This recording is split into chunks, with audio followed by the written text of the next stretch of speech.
खुलुमबाय दिनैनि NBN नि रादाबखौ फरायदों जारिमिन बरगयारिया दिनैनि गाहाय रादाबफोराव दङ चिरां जिल्ला एबसुनि खुंगा 14थि बोसोरारि जथुम्माया गोजोनै गोजोन जोबलांबाय गरेस्वर रुंसारि कनकलाल स्वर्गयारिनि नैथि रुंसारि सान फालिदों कक्राझार जिल्ला एबसुनि खुंगा 50थि बोसोरसालिया जथुम्माया जुरिजेनबाय कक्राझार सरकारि फरायसालिमायाव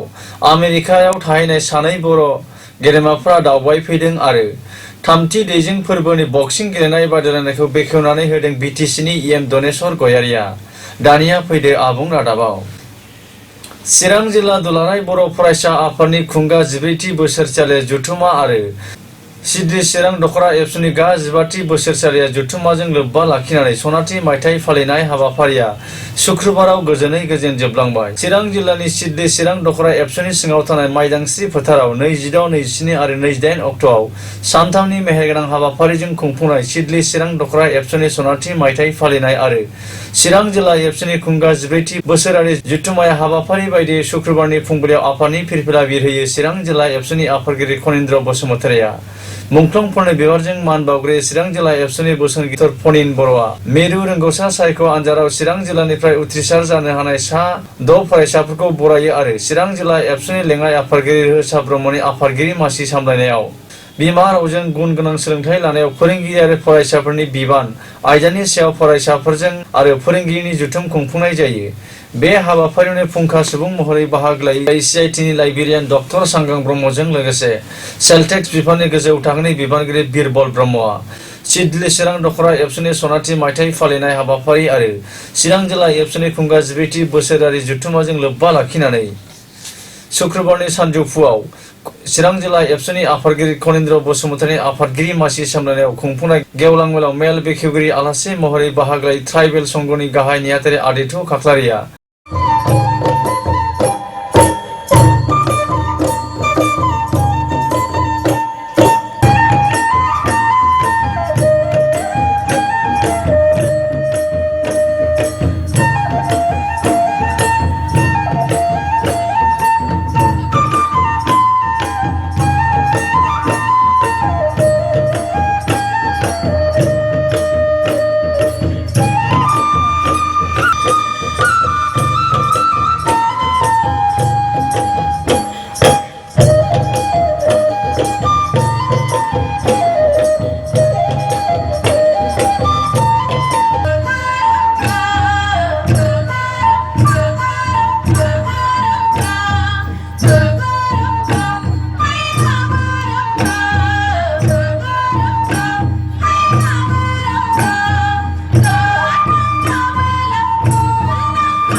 गाहाय आलासि महरै बाहागो लानाय मिरु एबसुनि लेङाइ आफादगिरि रमिय' पि नार्जारिया बुङोदि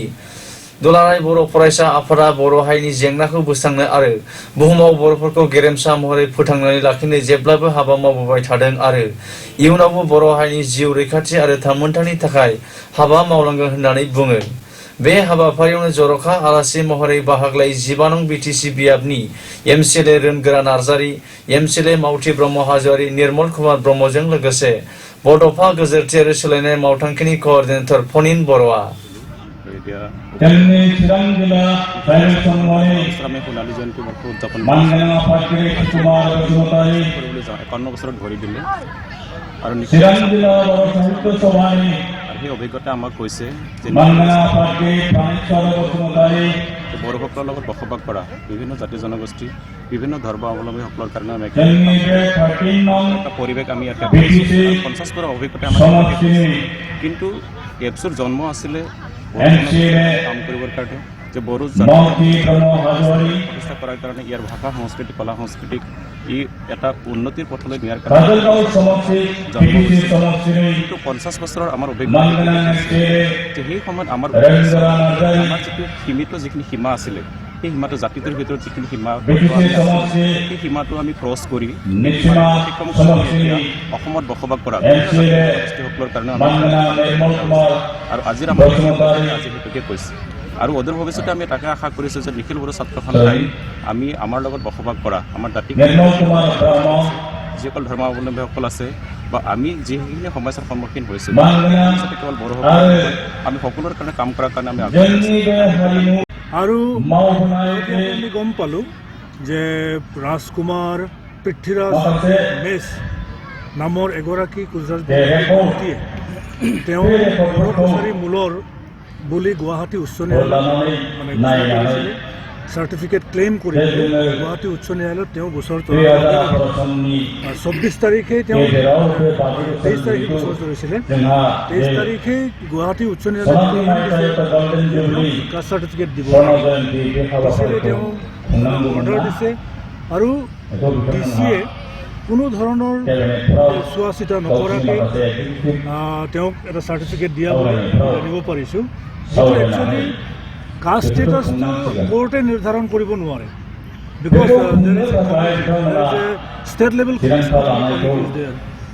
and secretary WPT chairman of the scrutiny committee প্ৰত্যেক কোনো কণ্ট্ৰভাৰ্চিয়েল তেতিয়াহ'লে সেইটো নিৰ্ধাৰণ কৰে চ' কোৰ্টে পঠিয়াব লাগিছিলে স্ক্ৰুটিনি কমিটিলৈ সেইটো बाक्सायाव मुंदांखा मेथाइ रोजाबगिरि खनकलाल स्वर्गियारिनि नैथि रुंसारि सान फालिदों। बर'नि देंखो मुलुगाव मिलौहाब मेथाइ रोजाबनायनि गेजेरजों रायजो राजाफोरनि गोसोखौ गोजोनग्लाय होनो हाग्रा रुंसारि खनकलाल स्वर्गियारिनि नैथि रुंसारि सानखौ सानसेनि मेहेरगोनां हाबाफारिजों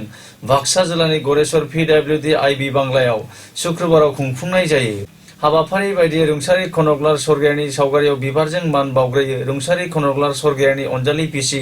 कमला स्वर्गियारिया मुंख्लं खाम्फायाव बिबारजों मान बावो बानजाय आफादनि मावफुं आफादगिरि सुजित बसुमतारिया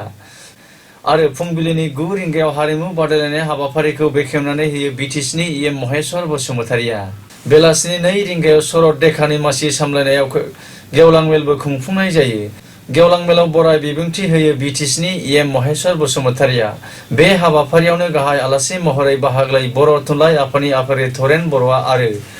बिसोम्बैखौ बेखेवनानै होयो बर' वमेन जास्टिस फरामनि आफादगिरि डक्टर अनजालि दैमारिया बिथांनि मेथाइफोरनि सायाव बिथाङा रुंसारि जालांबाय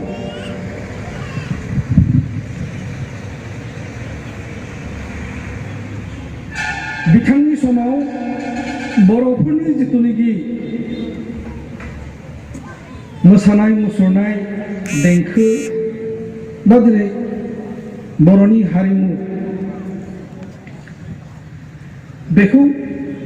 गोख्रोङै फोथांना लाखिनायाव बिराद गिदिर मोनसे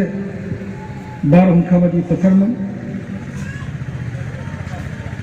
नीलेश्वरनि उनावनो बिथाङा सासे लेजेन्डारि जानानै बर' थुनलाइ आफादनिनो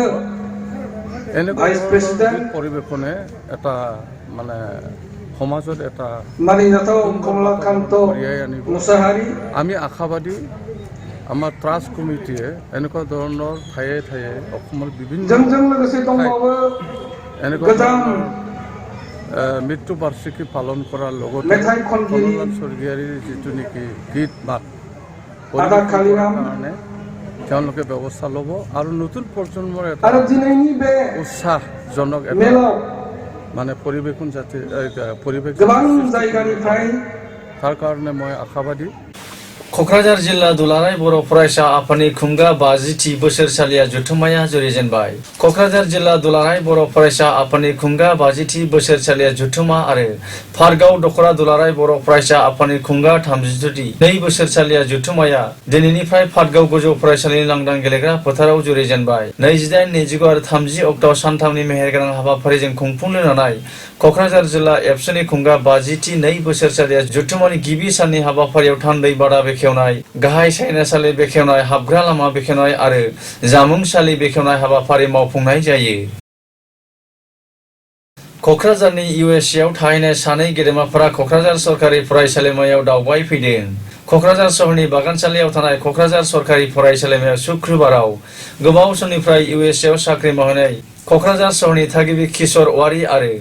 डक्टर गीता थाकार औवारीया क'क्राझार सरकारि फरायसालिमायाव दावबायनानै सरकारि फरायसालिमानि फरायसा फरायसुलिफोरजों लोगोसे फोरोंगिरिफोरजों फरायसालिमानि सोमोन्दै गुवारै सावरायलायो। At the count of 3,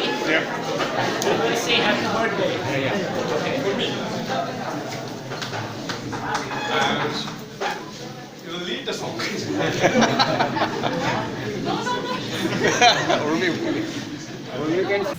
थामथि दैजिं फोरबोआव बक्सिं गेलेनाय बादायलायनायखौ बिटिसिनि गेलेमु बिफाननि मावफुं सोद्रोमा दनेश्वर गयारिया शुक्रबाराव बेखेवनानै होयो। चिरां जिल्लानि सिङाव थानाय आइडेमायाव खुंफुंनाय खुंगा थामथि दैजिं फोरबोनि नैथि साननि हाबाफारियाव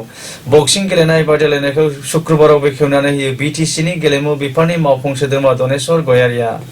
रादाबखौ फोजोबनायनि सिगां गाहाय गाहाय रादाबखौ फिन खेबसे फरायफिनबावदों। चिरां जिल्ला एबसुनि खुंगा 14थि बोसोरारि जथुम्माया गोजोनै गोजोन जोबलांबाय। गरेस्वराव रुंसारि कनकलाल स्वर्गियारिनि नैथि रुंसारि सान फालिदों। क'क्राझार जिल्ला एबसुनि खुंगा 50थि बोसोरसालिया जथुम्माया जुरिजेनबाय। क'क्राझार सरकारि फरायसालिमायाव आमेरिकायाव थाहैनाय सानै बर' गेदेमाफोरा दावबायफैदों आरो